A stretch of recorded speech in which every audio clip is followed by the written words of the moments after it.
Let's get to our main story this hour. Neil Armstrong, the first man to set foot on the moon, has died at the age of 82.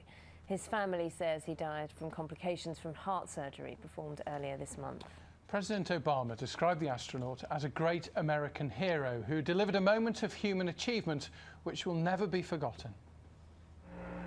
I'm going to step off the limb now.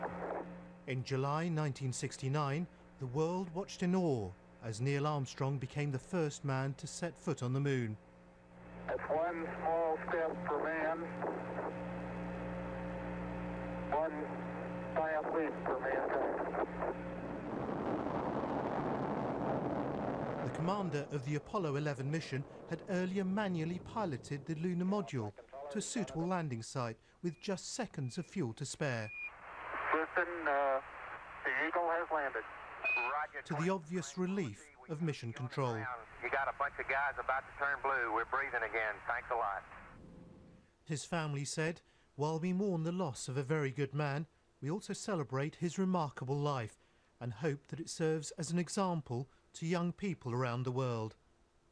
And the man who walked beside him on the lunar surface issued his own tribute.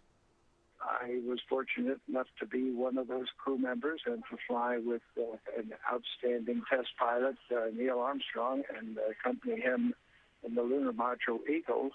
We were missing a great spokesman and leader in the space program.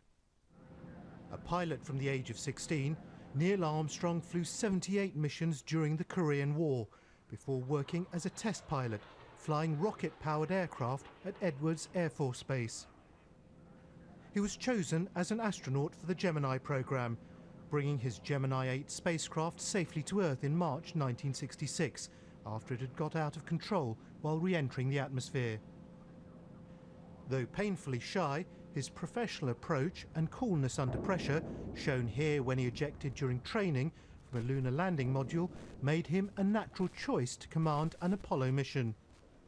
Following his return to the moon, Neil Armstrong became a reclusive figure, working as a professor at the University of Cincinnati. On the 30th anniversary of his historic landing, he made a rare public appearance, where he summed up his view of the moon landings.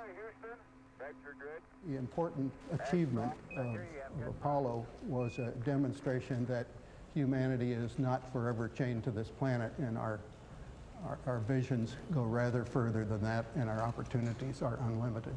Very rarely do I have such... 10 years later, the Apollo 11 crew were feted by President Obama to celebrate the 40th anniversary of their mission. But as hands were being shaken, the White House was making plans to scrap the space shuttle program, ending the US's manned space program. When I met Neil Armstrong later that year, he wouldn't speak out publicly against a decision that angered him and many of his Apollo astronauts. Although the flag was American, it was a moment that belonged to the world, bringing together a warring planet and showing us all what humanity. Palab Ghosh joins us now, who's been following much of what Neil Armstrong achieved. Palab, what a legacy this man leaves. Well, that's right. President Obama described him as one of the greatest American heroes of all time. Of course, he wasn't just an American hero, he was a hero to the entire world. When he set foot on the moon, it ended a space race with the Soviet Union. It was a race that was born out of enmity in the height of the Cold War, and it showed that America was once again dominant in technology. But also at that very moment, it brought together the world. The old rivalry seemed to have melted away overnight, and it showed that what humanity could achieve if it all got together. And it raised a tremendous optimism at the time that if together we could get a man on the moon, then what else could we achieve? We could go to other planets, maybe even other stars.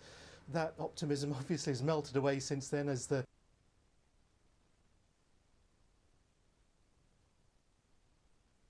manned space program, particularly for the US. But nevertheless, it's that spirit that I feel that will be his ultimate legacy. That melting away that you mentioned, Palab, was, having read stuff today, a source of frustration to Neil Armstrong. You've met him, of course. What was he like as a human being? Well, what struck me was his sheer humanity.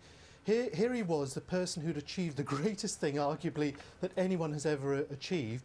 And when I met him, he just seemed like an ordinary guy who felt that he'd done a job, Well, and then when he got back from the moon, he wouldn't be hijacked by the NASA PR machine. He was still very much his own man. He did the public engagements that he wanted to do, mostly with school children, mostly low-profile stuff. But also, he did have a passion for human space exploration. And as I mentioned in my report, he and other astronauts were angered by the curtailing of the state-sponsored US space program to send astronauts back to the moon and possibly to Mars. And when I asked him what he felt about whatever happened to the Armstrong dream, he looked at me and replied, "The reality may have faded, but the dream is still there and it'll come back in time." So amazing to know, to have met such a humble man with such magnificent achievements. Pallav, thanks so much for your insights this morning.